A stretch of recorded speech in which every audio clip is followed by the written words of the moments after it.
Hey, thanks for joining me, everyone. Just making sure we are live. Looks like we are. Well, that is good. That is good. Let's see. Boom, boom, boom. There we go. It's not December exclamation point. That's not today's date. What is up? There we go. It's December 1st, 2023. Thanks for joining me. My name is Tom Coffey. It's the Coffee Nuance Show.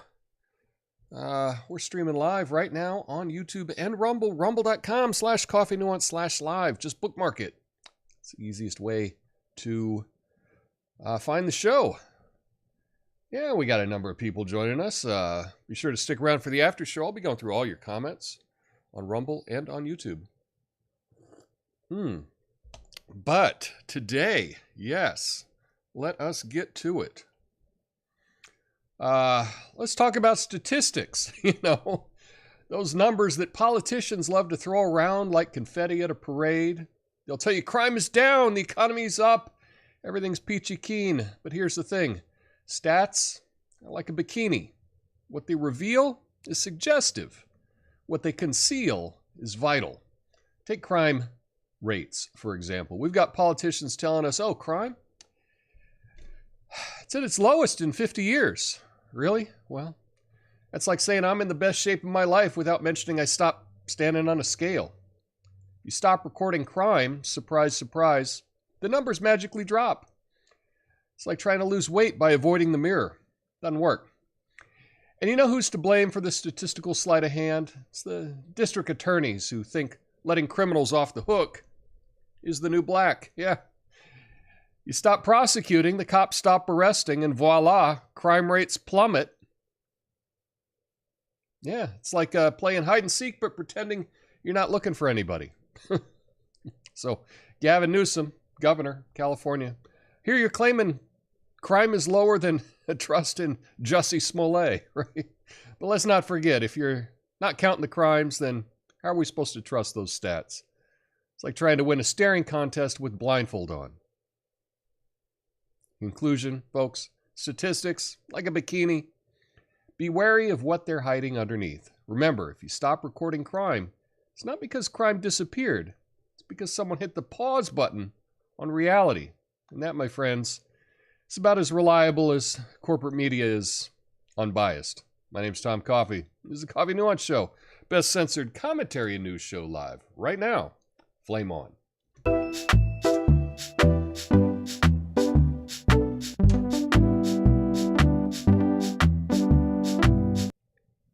Yeah, so we're doing a fact check. It's a fact check Friday.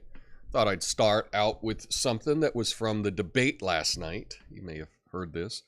And I'm going to do something a little differently today. I'm going to debate stuff without statistics. I'm just going to debate stuff just thinking about it. Which is kind of the opposite of what fact checking is. So, just so you know, Gavin Newsom, he claimed during the debate that crime in California had reached 50-year lows since the 90s, attempting to argue a decrease in crime rates. However, his claim's mostly false. National crime rates have seen an overall decline over the years. California's crime rates have actually risen in recent times. State's violent crime rate is notably higher than the national average, 31% increase as of 2022. This increase is primarily due to aggravated assaults, which have been rising in California while decreasing nationwide. Moreover, property crime in California has increased slightly compared to the national trend. San Francisco Chronicle reported that while the state's homicide rate rose by 39% from 2019 to 2021, they also decreased by 5% to 2022. However, the overall violent crime rate in 2022 reached its highest since 2008, slightly lower than its peak experiences in the 80s and 90s. Newsom's comparison to the crime rates of the 80s and 90s while technically accurate in terms of historical context, doesn't really address the upward trend in crime in California. Residents are experiencing a rise in crime despite Newsom's claim of reaching historic lows. That's the reality. And even with the statistics that are there, I don't believe them. I don't believe them. And I'm not backing this up with statistics because I can't, right? You can't use statistics that aren't counted, okay? Now, I've seen the same thing happen here in Portland. Last year, we had record high murder rates in Portland. If you were to look at the crime stats over the last dozen years, it's slightly up. However, a lot of these statistics are not getting counted. Now, murder, right? They can't sweep murder under the rug. The murder stat has to be recorded, right? You can't just like not record a dead body, okay? But a lot of crime, such as everyday crime, car theft, shoplifting, those types of crimes that happen quite a lot of people aren't reporting them. And I have seen this firsthand myself. In fact, I've talked to police myself and have been told someone was committing crime and basically is like, look, man, like, we'll take them down there and they'll get released within an hour. It's going to take a couple hours of me off the street to do it. I guess I can, arrest the person, but I mean, they're not going to do anything. The DA doesn't do anything. That's what I was told. And I've heard this a lot from other people. We have all of these businesses. They say that they're having to close because of the crime. We lost Walmart here. We lost Target. The Target that I go to now puts everything in big plastic boxes. Crime is out of control. But we've got a DA that just doesn't prosecute anything. And so a lot of store owners don't even bother. I was at a store where there was a guy that ran out shoplifting. And I asked them, are you going to call this in? And they said, what's the point? They don't do anything. Now, I know that this is just anecdotal. This isn't like what a fact checker should do. A fact checker should bring in facts, right? Not come in with anecdotes, because anecdotes don't prove anything. Well, that's the point here, is it's really hard to prove things if you don't collect the data. Now, Gavin Newsom made the claim that California was at a 50-year low. That's just straight out not true. That's just a straight out lie. Not even by the statistics that are reported is that the case. Not even close. However, I will say that it's worse than that, because I don't believe the crime stats today. I can believe the crime stats on things that must be reported, right? The same number of people are probably going to report murder, rape, these big violent crimes. Those are going to get reported. But a lot of the other crimes are just not even being reported at all, especially in blue states with Soros district attorneys that are not recording the crimes. Now, if Gavin Newsom were to say, make a claim that crime is down slightly since its peak in the 80s and 90s, okay, perhaps. But I'm not sure I even believe that, because I don't believe the crime stats today. I just don't. And is that fact-checking? Probably not. It's probably not fact-checking. It is a fact-check Friday. I do want to fact-check. But sometimes, if things aren't recorded, it's really hard to come up with data to disprove it. But just because you don't have the data to disprove it doesn't mean that it's not true. Hope that makes sense. I hope that makes sense. But the claim, the original claim, Gavin Newsom, crime down, California 50-year low, straight up not true. I wonder if the fact checkers, PolitiFact, Snopes, factcheck.org, I wonder if they're going to check that out. We'll have to see. As of the time of this video, I didn't see that they reported on that. But who knows? We'll see what happens in the next couple days, if they report it or not. Anyway, we got a good show for you today. Got a number of stories to get to. And stick around for the after show. I'll be going through all of your comments in all of the comments in, what is it, Rumble and on YouTube. Now, as a reminder, I am trying to multi-stream this by myself without any fancy software.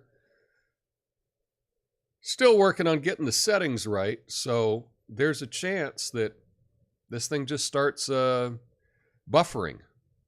I checked my speed. My internet speed should be good. I checked my connection. It says right now the stream is excellent. So we'll just see. We'll just see what happens, you know.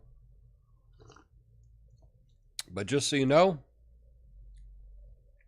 if at some point it starts buffering, I guess I will learn and make adjustments going forward. Anyway, we got a good show today. Let's get to it. First up, let's talk about the debate from last night.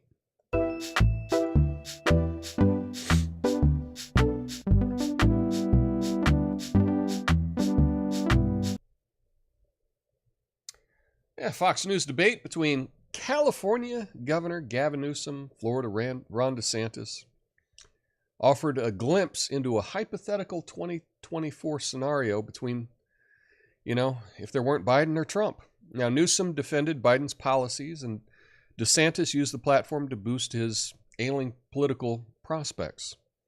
Discussion revolved largely around DeSantis criticizing Newsom's handling of COVID and immigration, while Newsom questioned DeSantis's consistency on various issues. Hannity struggled to moderate the heated exchange, and despite the topics covered, both governors continued trading accusations without offering any real resolutions or unified answers. Is that a balanced enough analysis? Oh, there we go. Let's get that fixed.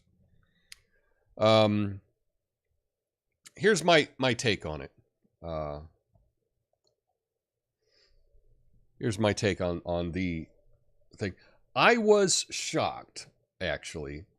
Ron DeSantis did much better than I expected. And a lot of these things are, can you beat expectations, right? So he did much better than expected, in my opinion. Gavin Newsom really proved that he could be one of the greatest politicians because he did everything that a slick politician would be. I mean, gaslighting, trolling, antagonizing. He was so good at it. He is excellent at dodging questions, not answering questions. A trick that he uses, which I think is really good. You can all use this. You get asked a tough question. Just start saying whatever, and if you can say, oh, but what about the question? You say, I'll get to that. I'll get to that. But first, let me say this. And then you can say the thing, and you don't ever have to get back to it. He's very skilled at this. So big ups to him. I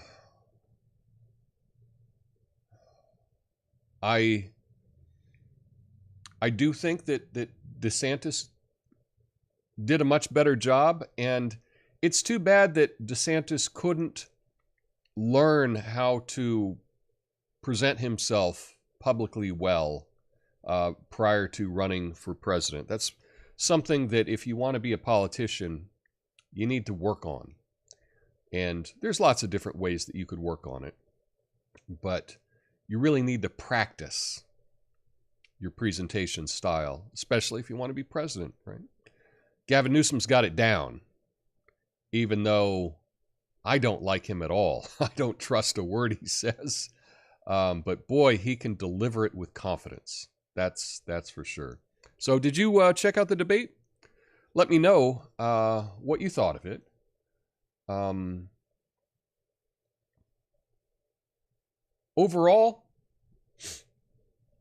Overall, I think I would say that Ron DeSantis won. Mainly because most of the data was on his side, right? His state actually did do much better over lockdowns and is currently doing a lot better than Gavin Newsom's state. So a lot of the data was on Ron DeSantis' side, but I think he did pretty well, given his own limitations and charisma. So yeah, it'll be interesting to see what comes about this, see if his poll numbers go up at all. And again, Gavin Newsom is letting the country know, hey, I'm ready to step in when Joe Biden can no longer step at all. So that's my take on that. And next up, we got some, this is shocking news. Shocking, I tell you.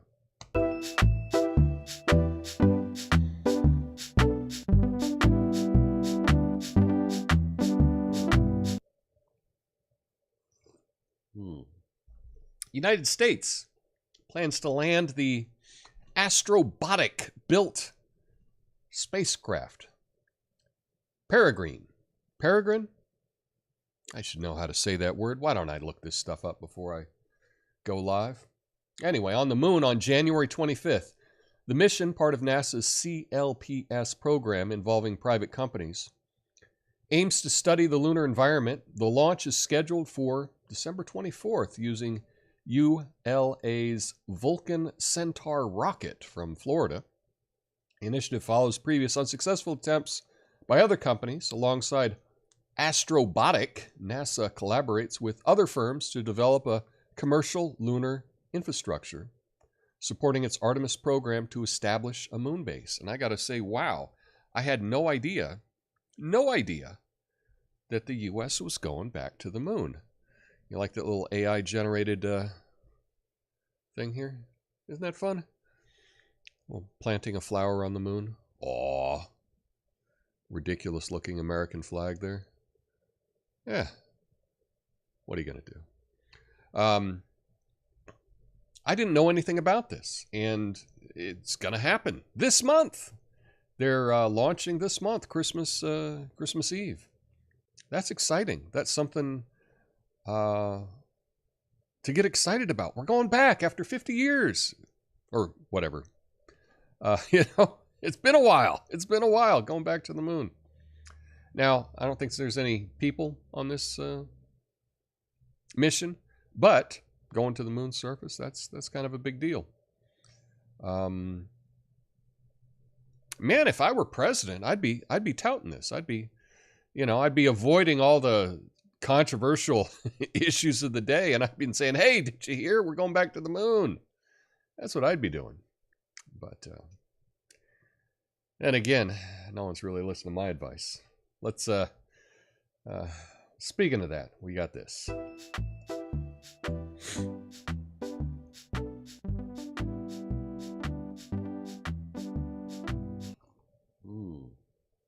Yeah, so Florida's Democratic Party submitted only Joe Biden's name for the primary ballot, excluding candidate Dean Phillips. Phillips accuses the party of rigging the primary, threatens legal action, and criticizes the move as undemocratic. No kidding. Conflicting timelines exist regarding Phillips' attempts to communicate with the party. Phillips demands Biden address the situation, but Biden's campaign, they're out to lunch, as you would expect. So, we see this a lot. Democratic Party is being the Democratic Party. They don't care about democracy. How dare you challenge our dear leader, Joe Biden? I don't care if you did what was required to get on the ballot. We've just decided we're not even going to bother with the primary. because this can only make Joe Biden look bad. So therefore, they only put Joe Biden on the ballot. How about that? Now, we know that the Democrat Party can do this. It's a private organization. They can do whatever they want to. My question is, if you are still a member of the Democrat Party, how do you feel about that? Party leaders deciding who's on the ballot and who you can vote for and who you can't. I would like to say that this is shocking, but it's not really shocking, is it? Can't do anything to make Biden look bad, including allowing a challenger. This is the reason that RFK Jr. dropped his bid as a Democrat and became an independent, because he was running into the same issues trying to run against Joe Biden, that the party was not going to allow a fair primary election. So he saw the writing on the wall. He got out. He's an independent. He may decide who wins the presidency. But I am glad that Dean Phillips is in the race for the Democrats, because then he can expose this kind of hypocrisy. So good for him. But yeah, not going to be on the ballot, dude. Oh well. Next up, we got something else I don't understand.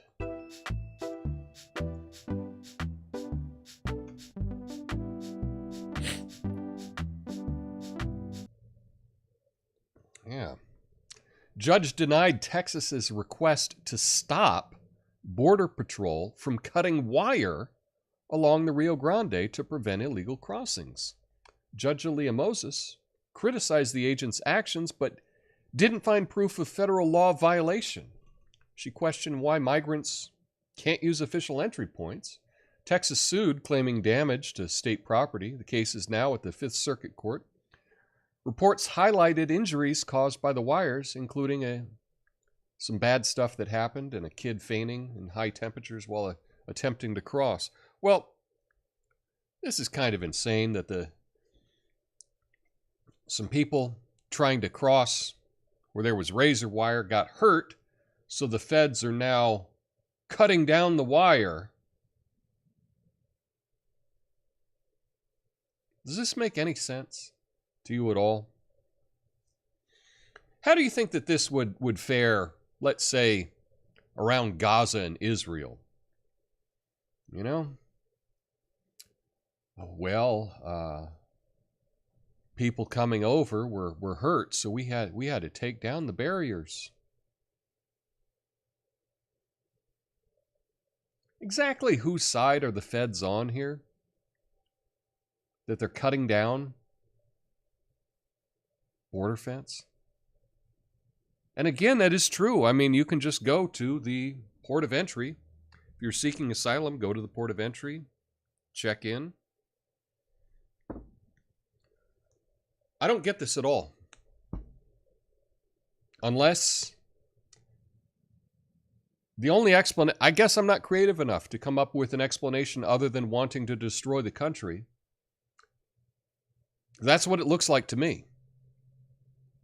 To allow illegal immigration into the country. If there's some other reason, I would like to know what it is, because I can't figure it out. You know. But it is something that you should know about. I mean, even if Texas wants to keep their border closed, feds are coming in and making sure that they can't do that. Wow. Shocking. Shocking.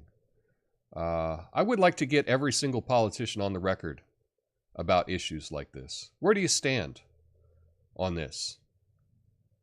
Should states be allowed to have a border, to have a border fence, to protect their citizens? I think they have that right. I don't get it. Anyway, I got some economic news too.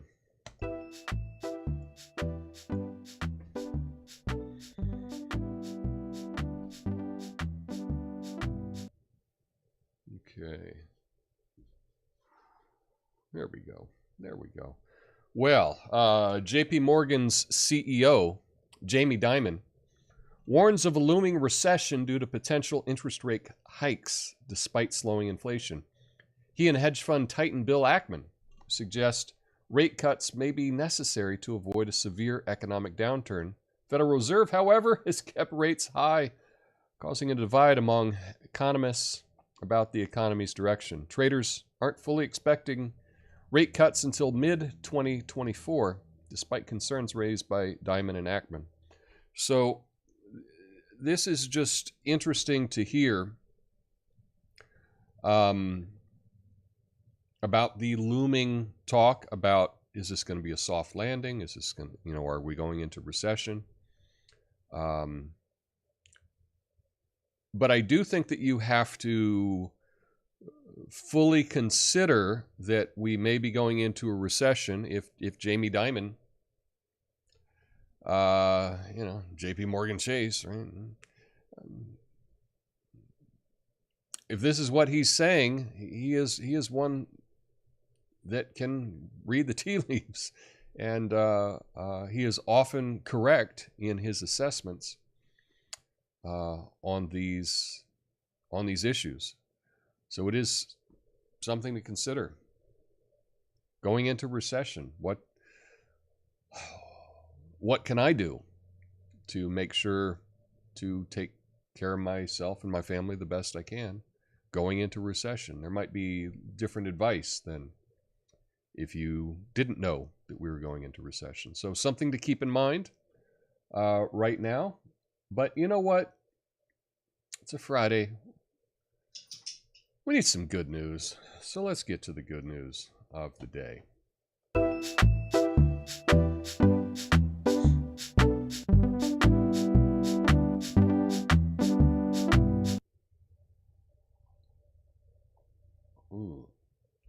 Candela Technologies.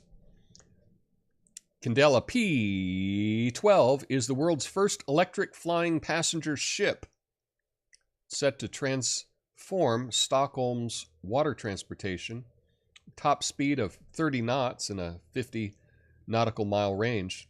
Its minimal weight allows exemptions from speed limits, making it environmentally friendly. Using hydrofoils, consumes 80% less energy than traditional vessels, and it's priced at 1.7 million euro. Matches ICE vessel costs and significantly undercuts other electric options. Operating costs are drastically reduced, promising up to 90% cut in fuel costs and minimal maintenance. This innovation aims to slash costs per passenger by about 50%. Of what it would be if it were an electric bus efficiency. So that's really impressive stuff. Now this is like a little, what did I say, 30 passenger vehicle. And it gets going.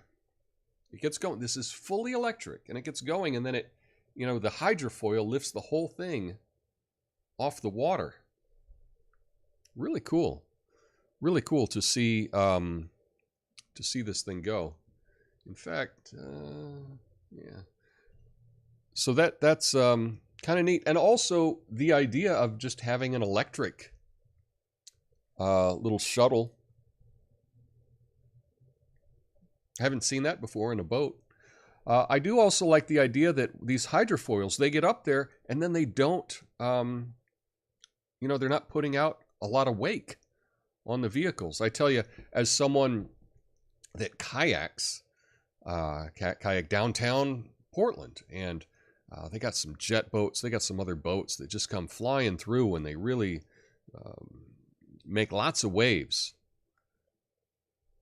What they're doing is totally illegal right now, because they're not supposed to drive that fast, especially if there's other recreational boats around. They don't care. They don't care if you flip. They don't. But this hydrofoil electric boat plane thing, That'd be great. I'd love seeing that. And something like that could be a great shuttle. So anyway, I just wanted to let you know about a new technology that I've never seen before. Looks kind of cool. Something to be looking forward to. Anyway, that's the good news. I didn't have much to say about that, but that's the good news today. Anyway, stick around for the after show. I'll be revisiting some of these stories, going through your comments, all that good stuff. I'll be around tonight, Midnight Americano, 9 p.m. on the West Coast, midnight on the East Coast. So if you're up, you got nothing else going on, stop by, say hi. If you made it this far, do me a favor, smash the like button. It means something to me. And yeah, I hope you have an awesome weekend. Until then, peace. Thanks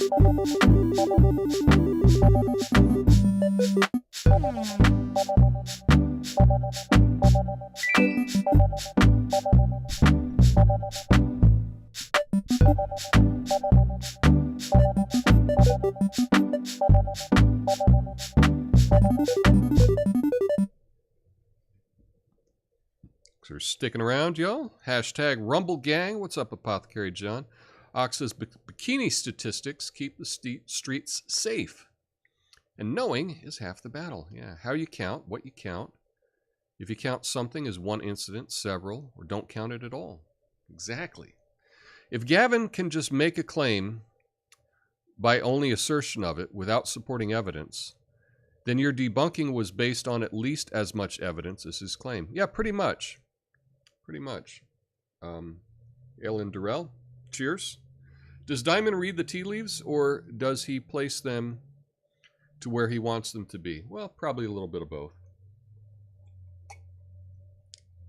But if he is saying these things, he is signaling to people that this is what they are preparing for. Okay. That's kind of how I take it. Yeah.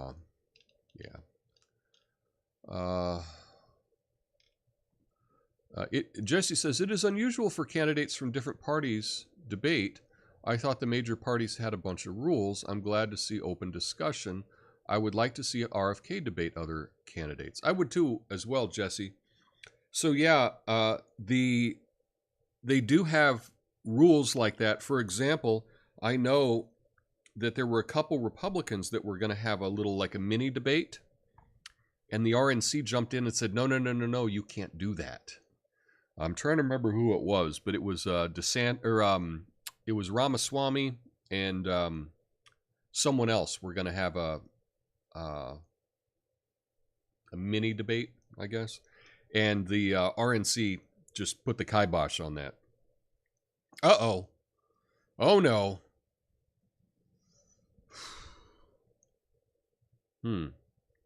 Looks like we're buffering. Looks like we're buffering. Well, we made it at least a half hour without the buffering, so that's pretty good.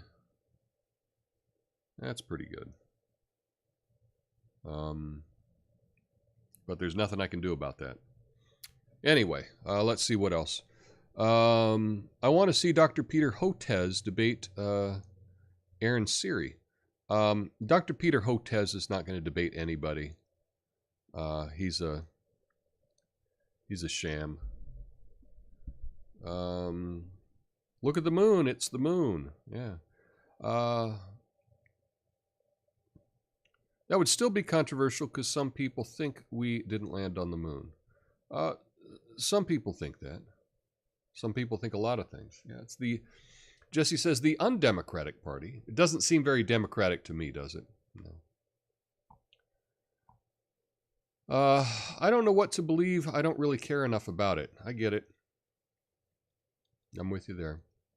Everything's bigger in Texas except border security. Ba-dum-bum. Texas just signed a bill outlawing vax mandates. I'm wondering if federal employees in Texas can opt out now. I don't know. I don't know about that. I'm going to open this widget just to see. So it looks like you're getting buffering, so I don't know what to do about that. That boat is bizarre. It is bizarre. But I do like the idea of the hydrofoil. I remember going on a hydrofoil decades ago, over there in England. Actually, I think that's how I crossed to France, was on a hydrofoil.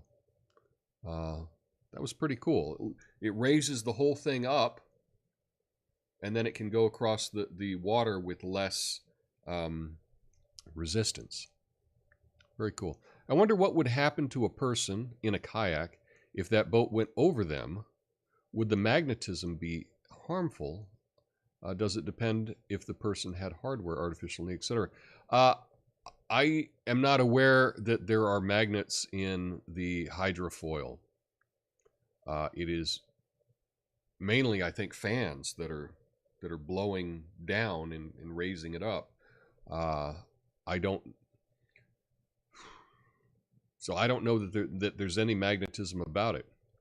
That debate is a race for second place. Perhaps it is. I'm not sure about that either. Now, one last thing I was going to show you, and I thought this was kind of cool. We are getting a lot of buffering, so I'm not sure what if this will even work. But I wanted to show you this, that on this Fact Check Friday, that Community Notes is the real MVP. So this is, Joe Biden put this out yesterday. He says, let me be clear, any corporation that hasn't brought their prices back down, even as inflation has come down, it's time to stop the price gouging, give American consumers a break. And then readers added some context. As long as the inflation rate is positive, prices are increasing. The fact that inflation has come down to 3.2% in October means that prices are still going up, albeit at a slower rate than before. And so right here in this little tiny 3 sentences, context is added to what was said by Joe Biden, and it kind of explains it, points out how he is being misleading. And I think that that's very good. In my opinion, this is why they are attacking X. They're attacking Twitter. They're attacking Elon so much. Is they're getting fact-checked on X. Their propaganda isn't working when it can be fact-checked in real time underneath their posts.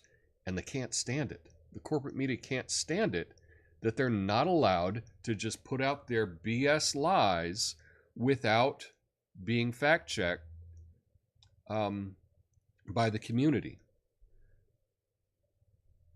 That's why they liked it when their fact-checkers were all just partisan fact-checkers that would give them a pass. That doesn't exist on X.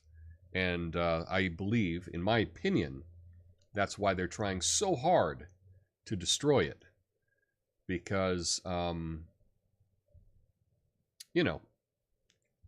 because their lies don't work on it if it's fact-checked. So that's just kind of a positive thing about today, Friday, Fact Check Friday. And if you're not on X, I do think that it is a really good app to be on. As far as I can tell, it's one of the only ones that has this kind of fact-checking that, at least in my opinion, is reliable. So that's something to consider. Anyway, that's all I have for today. Hopefully this didn't buffer too much, but I'll check it out later today, see if I can make adjustments and make it even better. Join me tonight for Midnight Americano, but until then, hope you all have a beautiful weekend. Peace.